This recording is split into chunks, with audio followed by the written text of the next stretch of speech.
கரூர்ல தமிழக வெற்றிக் கழகம் பிரச்சாரத்தின் சந்தர்ப்பத்தில் கூட்ட நெரிசல் ஏற்பட்டு 41 பேர் உயிரிழந்த சம்பவம் எல்லாரையுமே உலுக்கிய ஒரு சம்பவமா மாறி இருக்குதுங்க.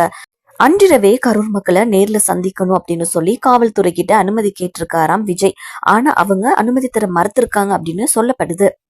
இதுக்கு பின்னாடிதான் சென்னை திரும்பி இருக்கிறாரு விஜய். நீலாங்கரை வீட்டுல அவரு இருந்திருக்கிறாரு. 34 மணி நேரத்துக்கு பின்னாடிதான் நீலாங்கரை வீட்டுல இருந்து வெளியே வந்திருக்கிறாரு விஜய். பட்டினப்பாக்கத்துல இருக்கக்கூடிய தன்னோட வீட்டுக்கு போயிட்டு தனது கட்சி நிர்வாகிகளை நேர்ல அழைச்சு ஆலோசனையும் நடத்திருக்கிறாரு. இந்த துயர சம்பவம் சம்பந்தமா திரையுலக பிரபலங்கள் பலரும் தங்களோட கருத்துக்களை பதிவிட்டுட்டு வராங்க. சர்க்கார் திரைப்படத்துல விஜயோட சேர்ந்து நடிச்ச நடிகர் ஆறுபாலா வெளிப்படையா விஜய் சம்பந்தமா ஒரு பதிவை வெளியிட்டிருக்கிறாரு. இதுல சர்க்கார் படம் படப்பிடிப்புல என்னோட படத்தை எந்த திரையரங்குல நீங்க பாப்பீங்க அப்படின்னு சொல்லி விஜய் என்கிட்ட கேட்டாரு. உதயம் திரையரங்குல பார்ப்பேன் சார் அப்படின்னு சொன்னேன். லேசா என்ன பார்த்து சிரிச்சுட்டு நான் அரசியலுக்கு செட் ஆவேனா அப்படின்னு என்கிட்ட கேட்டாரு. நான் சிரிச்சபடியே நீங்க அரசியலுக்கு செட் ஆக மாட்டீங்க சார்னு சொன்னேன். ஒரு நொடி என் முகத்தை உன்னிப்பா பார்த்துட்டே இருந்துட்டு ஏன் அப்படி சொன்னீங்கன்னு என்கிட்ட கேட்டாரு.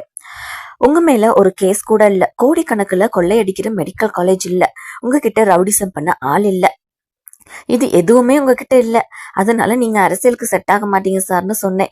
லேசா சிரிச்சுட்டு மக்களுக்கு நல்லது செய்யதெல்லாம் தேவையில்லையே நண்பா அப்படின்ற மாதிரி என்கிட்ட சொன்னாரு. ரொம்ப சென்சிட்டிவான ஒரு மனுஷர் அவரு. இப்படி ஒரு நிகழ்வு அவரோட மனசை மீளா துயரத்துக்கு கொண்டு போயிருக்கோம் அப்படின்னு சொல்லி அவரு சொல்லியிருக்கிறாரு.